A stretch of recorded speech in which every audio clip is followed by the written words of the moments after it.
The Tree, written by the poet K.K. N. Daruvala. Next to the track, beside the house, Dad planted a gulmohar. We tended it, we watered it. It wanted more and more.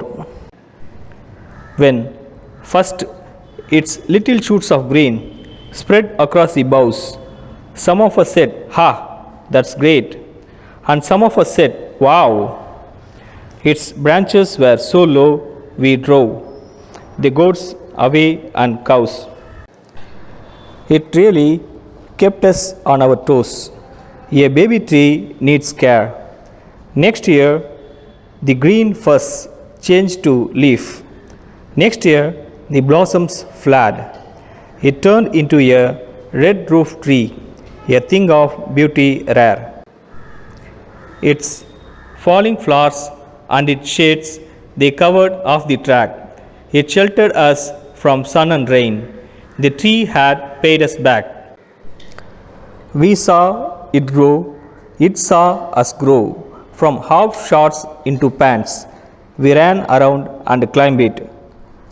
We shook its root and branch. For 40 years, it spread carpets on the summer floor. And then, one day, a labor gang came crowding to our door. The track had to be widened. The tree had to come down. Seeing us shocked, the sheepish eyes never left the ground. The track had to be widened. For 4 hours they hacked. What 40 winters could not do took 4 hours for the axe. Root and trunk and branch were in. A sawmill lay to rest. Then birds came down and took away its twigs to build their nest. A feeling now surged over me. I can't describe in words.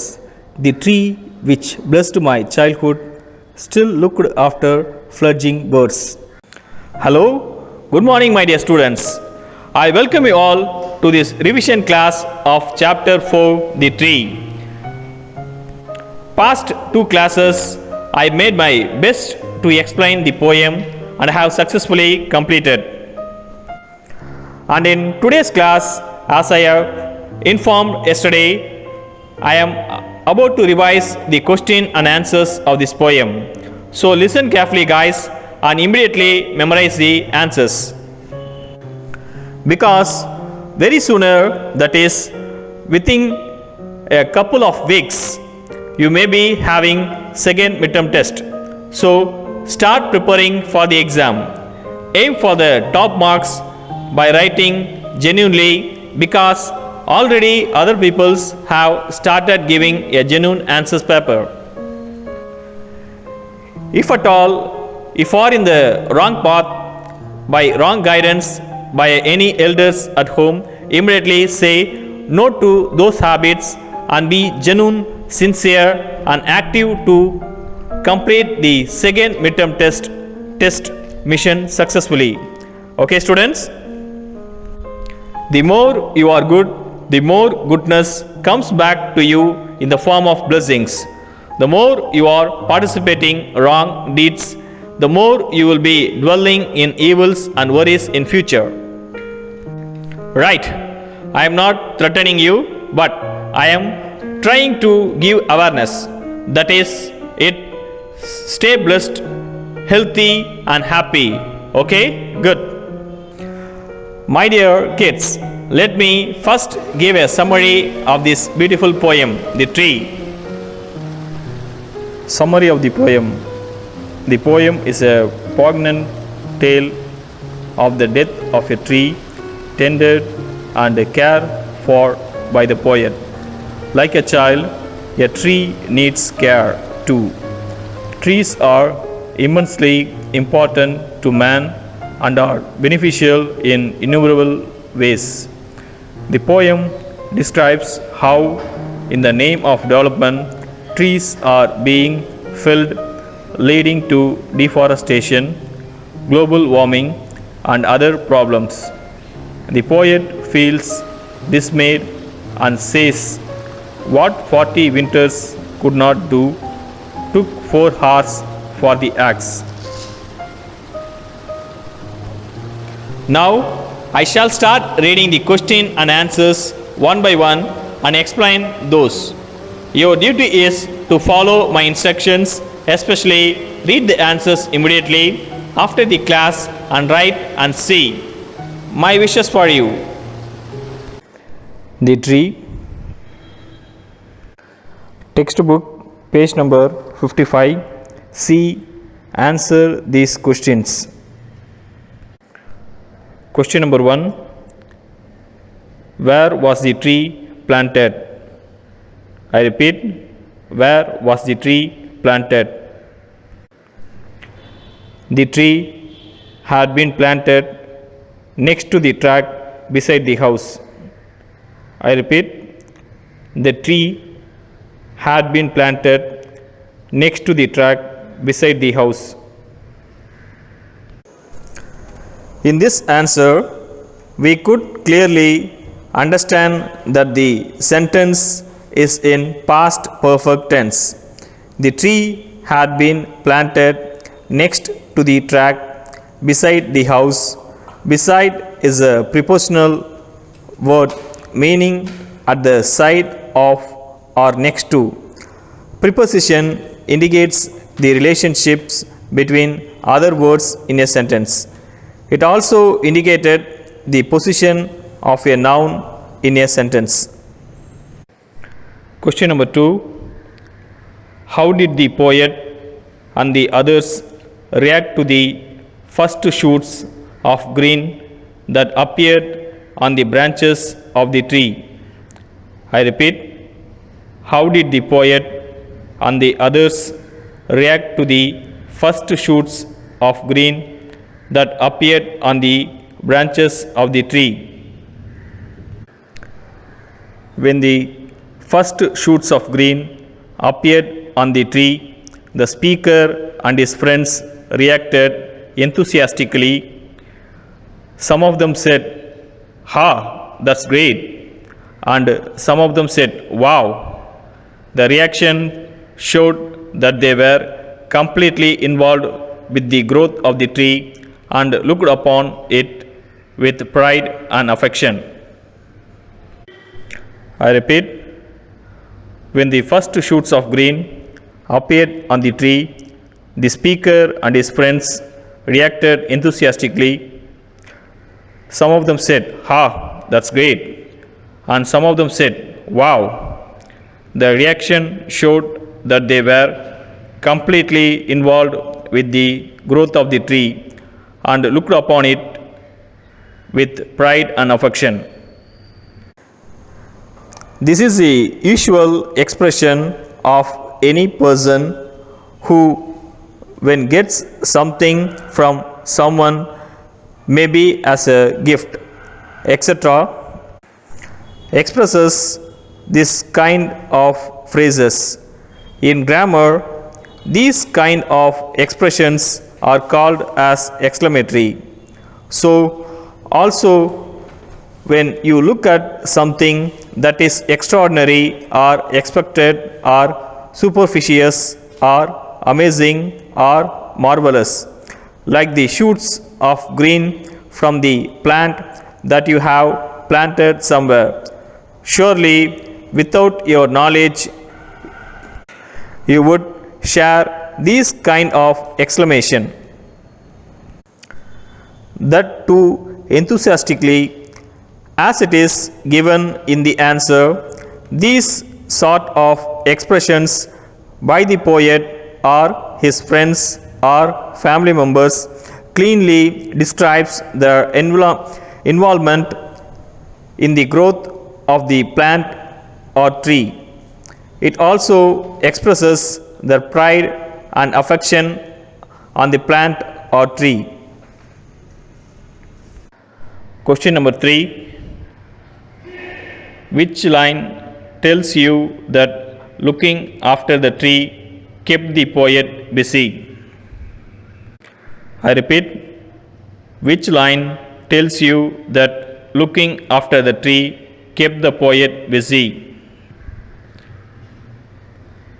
It really kept us on our toes. This line tells us that looking after the tree kept the poet busy. I repeat, it really kept us on our toes. This line tells us that looking after the tree kept the poet busy. Like a baby lying on our thigh, the poet considers the plant as a kid. In the very next line, this is expressed by the poet that he cared much to raise the baby plant into a huge tree. This means they were busy looking after the plant as a baby. Question number 4. How did the tree pay the poet back for all his love and care? I repeat, how did the tree pay the poet back for all his love and care?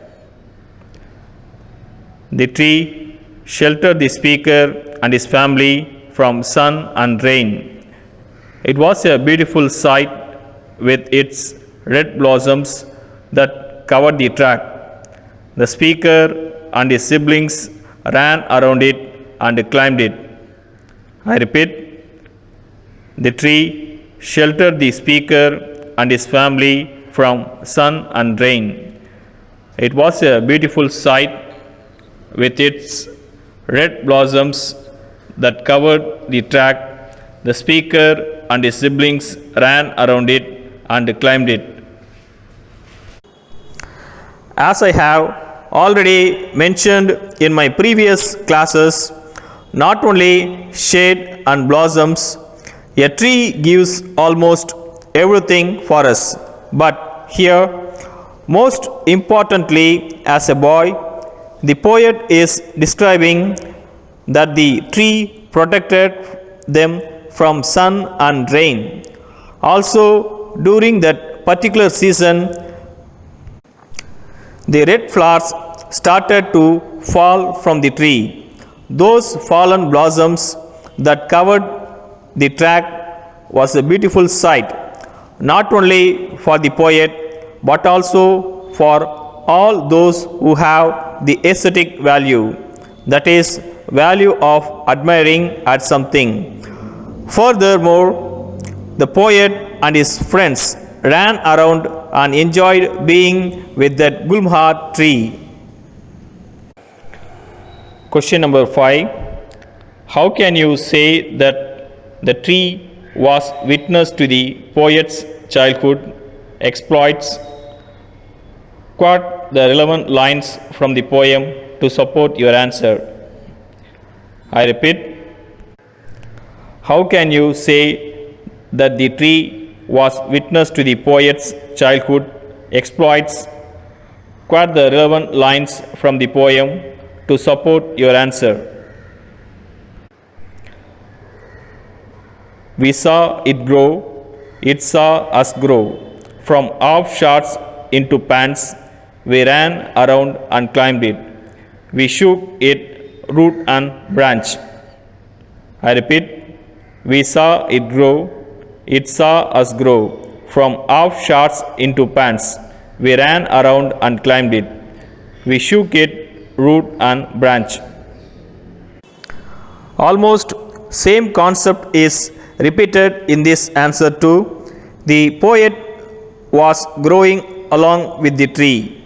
Usually, we used to share these kind of quotations with others whom we check from childhood to adulthood. What we used to say is, I have seen him from the stage of wearing underwear to this huge person with mustache, etc. Don't we not? In that similar way, since the poet, being an Indian, also expresses the same kind of feeling looking at the tree growing. That is, he expresses that the tree have noticed him from his childhood to adulthood, which is written or expressed by him as from off shorts into pants. Also, he adds to that they ran around the tree, climbed on it, shook the branches and roots and played and enjoyed their childhood. Question number 6. How long did it take to cut down the aged tree? What effect did this act have on other beings? I repeat, how long did it take to cut down the aged tree? What effect did this act have on other beings? It took 4 hours to cut down the aged tree. The poet and his family were shocked, and the laborers looked sheepish. I repeat, it took 4 hours to cut down the aged tree. The poet and his family were shocked, and the laborers looked sheepish. Except certain people of this world, no human like to cut a tree down. That too, those few are laborers sent by some selfish fellows for some selfish reasons. Those laborers too do that sinful deed only for the motive of earning for their living. This is why it is mentioned in the poem that those labor gang who came to cut down the tree took almost 4 hours. That much bigger and stronger was that Gulmohar tree. Also keep in mind that the tree was 40 years old. Further, the laborers were also sheepish, that is, they felt ashamed of what they were doing. D. Think and answer. Question number 1. Describe the poet's relationship with the Gulmohar tree. I repeat, describe the poet's relationship with the Gulmohar tree. The speaker had a very special relationship with the Gulmohar tree. His father had planted it, and he and his family tended it with care, watered it regularly, and watched it grow. When the first green shoots appeared on the boughs, they were overcome with excitement.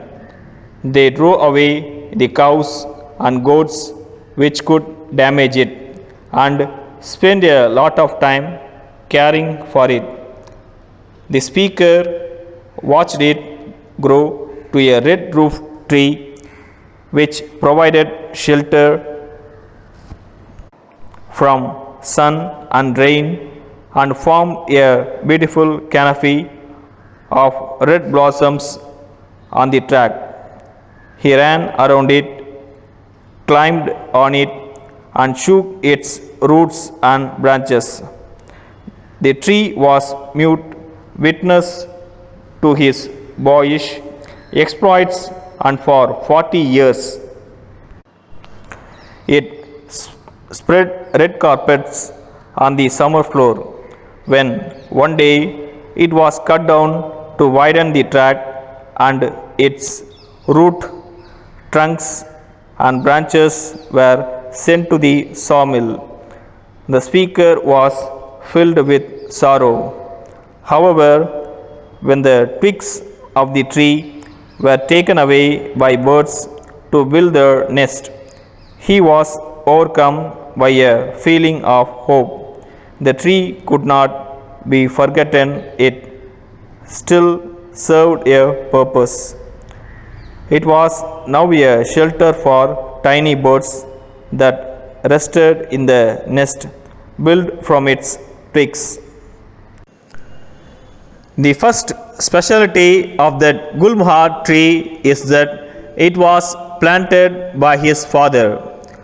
I know how far you all love your parents.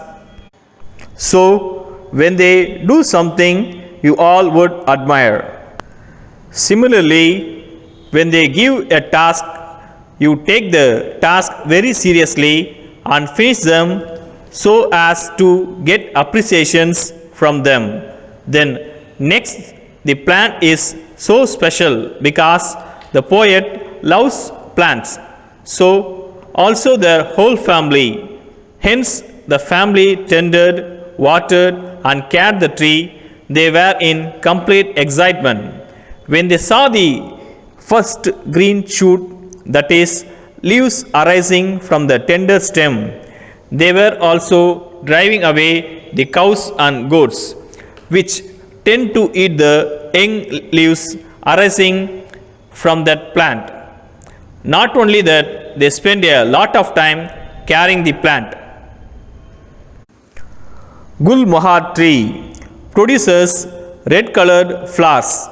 I have displayed a video of Gulmohar tree in my first class of this poem. So, the upper branch with red flowers is actually called or expressed as canopy. The kids ran around the tree, climbed on it, and shook its roots and branches.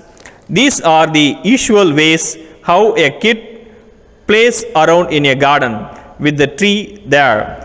For 40 years, the tree became a mute witness for all his boyish deeds. Mute witness, that is, the poet describes that the tree is a silent proof for all his childish naughtiness. But later, one fine day, a labor gang came and cut the whole tree into roots, trunks, and branches and sent everything to sawmill. The place where trees are cut into record shapes and sizes as per requirements and then sold for a better price. Looking at this sight, the poet was filled with sorrow when he found the twigs of the tree being taken by some birds to build their nest.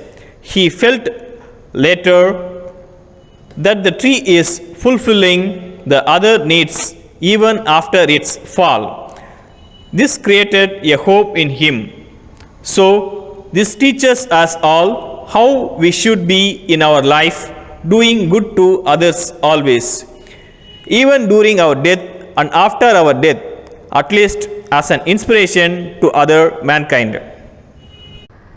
I repeat, the speaker had a very special relationship with the Gulmohar tree. His father had planted it and he and his family tended it with care, watered it regularly and watched it grow. When the first green shoots appeared on the boughs, they were overcome with excitement. They drove away the cows and goats which could damage it, and spent a lot of time caring for it. The speaker watched it grow to a red roof tree which provided shelter from sun and rain and formed a beautiful canopy of red blossoms on the track. He ran around it, climbed on it, and shook its roots and branches. The tree was mute witness to his boyish exploits, and for 40 years it spread red carpets on the summer floor. When one day it was cut down to widen the track, and its root, trunks, and branches were sent to the sawmill, the speaker was filled with sorrow. However, when the twigs of the tree were taken away by birds to build their nests, he was overcome by a feeling of hope. The tree could not be forgotten, it still served a purpose. It was now a shelter for tiny birds that rested in the nest built from its twigs. Question number 2. What do you think will happen if we do not respect nature and all that it gives us? I repeat, what do you think will happen if we do not respect nature and all that it gives us? If we do not respect nature and all that it gives us, it is possible that we may become victims of natural disasters. We will be left with no greenery, there will be no groundwater, and the earth will become prone to floods. The speaker is trying to tell us that we are ruthless in our treatment of nature. I repeat, if we do not respect nature and all that it gives us, it is possible that we may become victims of natural disasters. We will be left with no greenery, there will be no groundwater, and the earth will become prone to floods. The speaker is trying to tell us that we are ruthless in our treatment of nature. I have already explained this concept in my class before. That is, when we don't support nature, environment strikes back. We will face various different types of natural disasters like flood, drought, famine, earthquake. If no plants, then no water, no food, no peace of life, no breeze, no pure air, etc. So, we must try our level best in our own passion to conserve all natural resources, especially plants. These sort of lessons are given in our subjects because we are ruthless in dealing with nature. I mean, we are openly exploiting nature and its resources. Today's assignment: write all the question answers that I discussed today's class. Thank you. God bless you.